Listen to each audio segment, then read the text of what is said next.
Hello student, तो कैसे हो आप सभी। मैं आशा करता हूं कि क्लास 11 के हमारे सभी स्टूडेंट बहुत ही अच्छे होंगे। फिलहाल आज के इस वीडियो में हम पढ़ने वाले हैं क्लास 11 फिजिक्स का चैप्टर हम 3 देखने वाले हैं, जो है समतल में गति। इस चैप्टर का ये तीसरा हमारा लेक्चर है और आज तीसरे लेक्चर में एक इंपॉर्टेंट टॉपिक पर हम डिस्कस करेंगे, जो है हमारा सदिशों का गुणा। तो आज हम सीखेंगे कि सदिशों का कैसे गुणा होता है। और सदिशों के गुणा दो प्रकार से होते हैं, एक सदिश गुणनफल, एक होता है अदिश गुणनफल, जो पेपर में बहुत बार पूछे गए हैं। तो इन सभी को हम देखने वाले हैं बिना देर किए। चलिए हम स्टार्ट करते हैं और इसको अच्छे तरीके से हम इसको देख लेते हैं जी। ठीक है, चलिए। तो समतल में गति हम चैप्टर पढ़ रहे हैं, तांडव बैच के अंतर्गत हम फ्री में स्टडी आपको करा रहे हैं। तो यहाँ पे हमारा है सदिशों का गुणा। तो सदिशों के गुणा याद रखेंगे, सदिशों का जो गुणा होता है वो दो प्रकार से करते हैं। पहला क्या है, पहला है हमारा सदिश गुणनफल और दूसरा क्या है अदिश गुणनफल। तो सबसे पहले हम ये जानेंगे कि सदिश गुणनफल कहते किसे हैं, फिर अदिश गुणनफल क्या होता है इसको हम जानेंगे। बात सही है ना। तो चलिए अब हम जान लेते हैं। तो यहाँ पे हम सबसे पहले लिख दिए हैं सदिश गुणनफल। अब सदिश गुणनफल का मतलब क्या होता है कि जब जब कोई दो सदिश आपस में गुणा करते हैं, जब दो सदिशों का गुणा होता है तो एक सदिश राशि ही प्राप्त होगा, तो उसे उस गुणा को हम क्या कहेंगे, सदिश गुणनफल कहेंगे।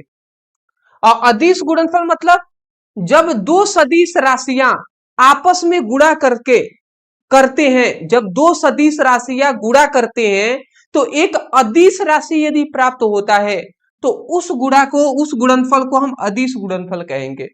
अभी आपको एग्जांपल से समझा देते हैं, समझ में आ जाएगा। जैसे कि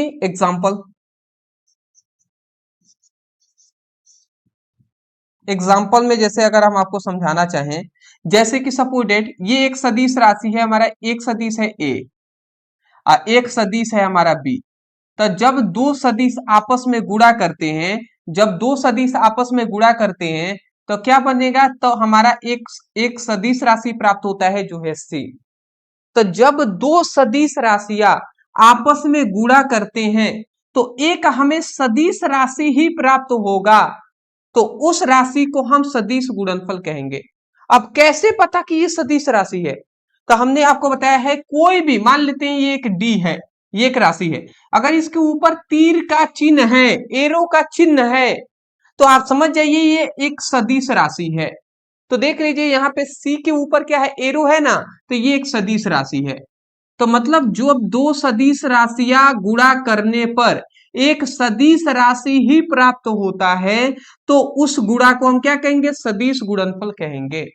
यही बात हमने लिखा है कि जब दो सदिश, देख लीजिए, जब दो सदिशों को, दो सदिश राशि कहें या दो सदिश कहें, तो जब दो सदिश को गुणा करने पर एक सदिश राशि प्राप्त होती है तो इसे हम क्या कहेंगे, सदिश गुणनफल कहेंगे। आशा करता हूं आप समझ गए होंगे। अब आते हैं अदिश गुणनफल पर। अदिश गुणनफल पर तो यहाँ पे क्या बताया गया कि जब दो सदिश को गुणा करने पर एक अदिश राशि प्राप्त होती है तो उसे हम क्या कहेंगे, उसे अदिश गुणनफल कहेंगे। समझ रहे हैं। जैसे जैसे क्या हो गया,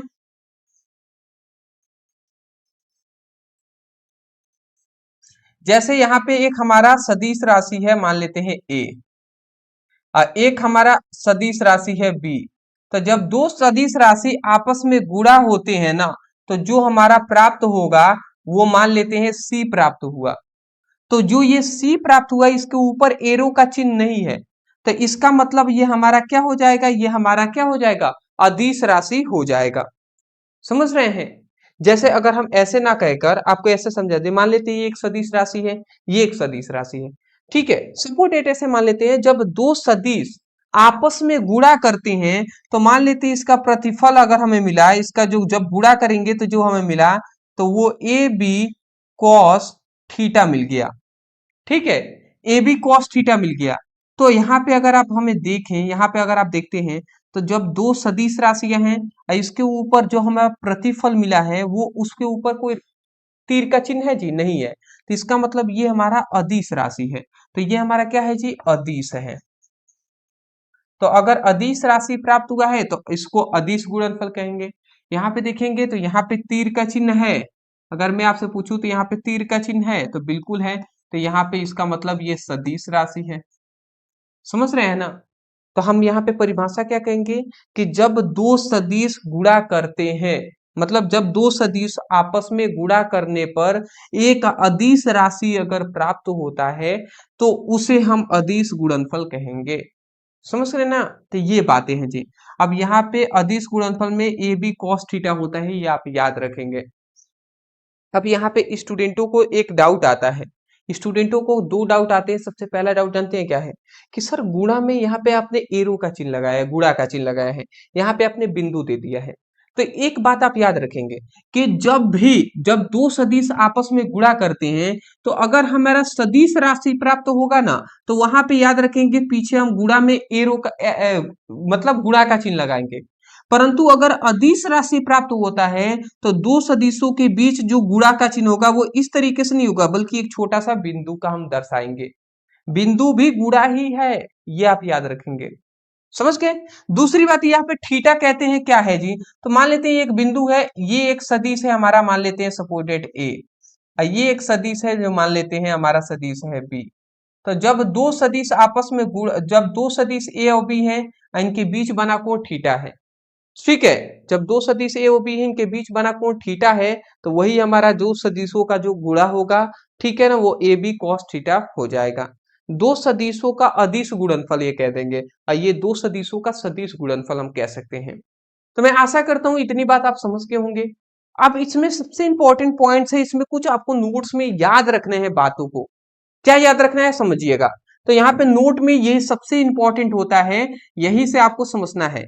नोट में सबसे पहले लिखे हैं कि यदि दो सदिश समान दिशा में हो, अर्थात, अच्छा अब सोचिए, मान लेते हैं दो सदिश हो और समान दिशा में हो। मान लेते हैं ये एक सदिश है हमारा ए, ये इस दिशा में है, और एक दूसरा हमारा सदिश है ये बी है, ये भी इसी दिशा में है। तो जब दो सदिश समान दिशा में हो, तो समान दिशा में होने का मतलब है कि थीटा इजकल टू क्या हो जाएगा, जीरो हो जाएगा। थीटा इजकल टू हो जाएगा जीरो, होगा कि नहीं होगा? तो जब दो सदिश समान दिशा में हो, ठीक है, तो वहां पे मान लेते हैं सदिश ए है और सदिश बी है, और सदिश ए और बी इजकल टू क्या बन जाएगा, तो ए बी। जब दो सदिश समान दिशा में होंगे तो इसका ए बी कॉस थीटा, ये तो हमने फॉर्मूला पढ़ा है कि जब दो सदिश आपस में क्या करते हैं, गुणा करके अदिश राशि प्राप्त होता है, तो ये फॉर्मूला है।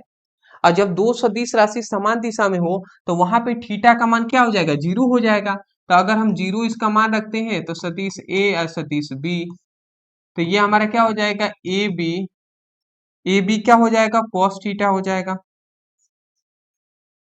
कॉस कॉस जीरो हो जाएगा, कॉस जीरो। अब आप ही जानते हैं कॉस जीरो का मान कितना होता है जी, ठीक है। तो कॉस जीरो का मान सभी जानते ही हैं कितना होता है, तो वो हम मान रख देंगे। तो सिंपल सा ये क्या हो जाएगा, सिंपल सा ये हमारा क्या हो जाएगा कि ए सदिश इंटू बी सदिश इक्वल टू क्या हो जाएगा, ए बी हो जाएगा। ठीक है, ए बी हो जाएगा, ये ऑप्शन हमारा हो जाएगा। अब आप सोचेंगे सर ए बी कैसे, तो कॉस जीरो का मान सभी जानते हैं वन होता है, तो वन का ए बी में गुणा होगा तो ए बी ही तो होगा। तो ये आप याद रख लीजिएगा। तो अगर हम शॉर्ट में थोड़ा सा लिखना चाहें, इसको शॉर्ट में लिखना चाहें, तो ऐसे हम लिख सकते हैं कि अगर दो सदिश समान दिशा में हो तो थीटा इक्वल टू जीरो होगा। तो इसका हम ऐसे लिख सकते हैं कि सदिश ए इंटू सदिश B equal to A B cos zero हो जाएगा, और कॉस जीरो इक्वल टू होता है वन। तो सदिश ए और सदिश बी इक्वल टू क्या हो जाएगा, ए बी हो जाएगा। तो ये हमारा ऑप्शन, ये वाला हमारा सही हो जाएगा। आशा करता हूं इतनी बात समझ गए होंगे।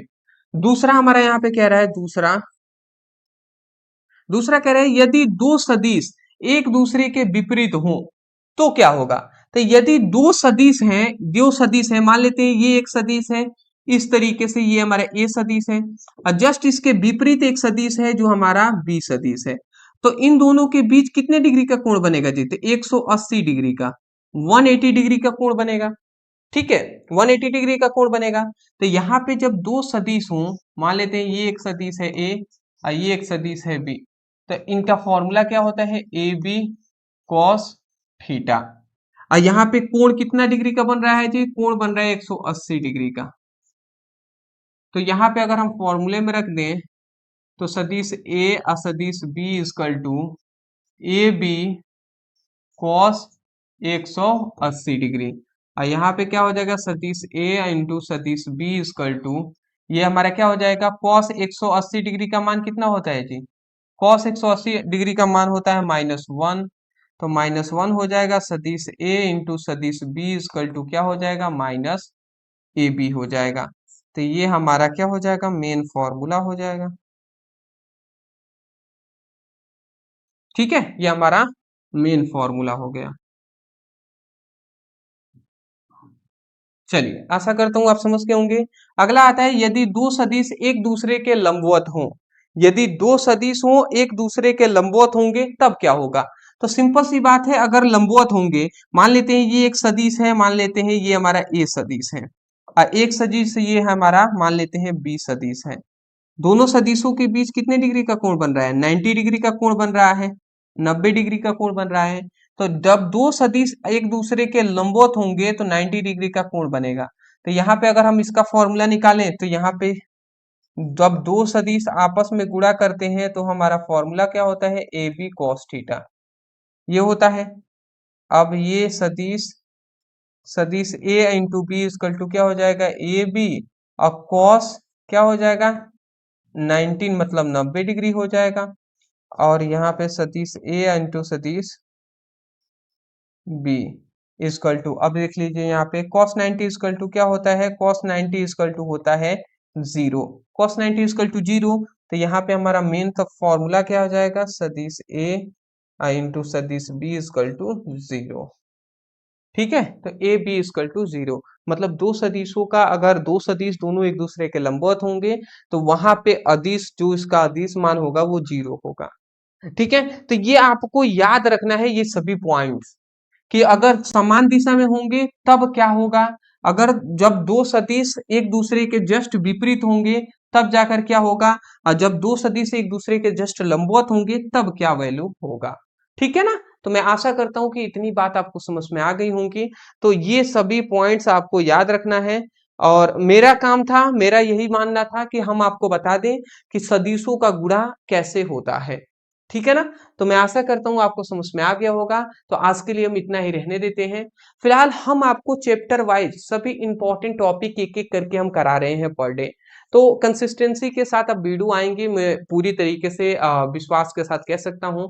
और आप सभी सपोर्ट अपना प्यार बनाए रखेंगे, चैनल को सब्सक्राइब कर लेंगे, एक सीक्वेंस पैटर्न में पढ़ाई करें, लिंक हमने डिस्क्रिप्शन बॉक्स में दे दिए हैं। Thank you so much for watching this video, thank you.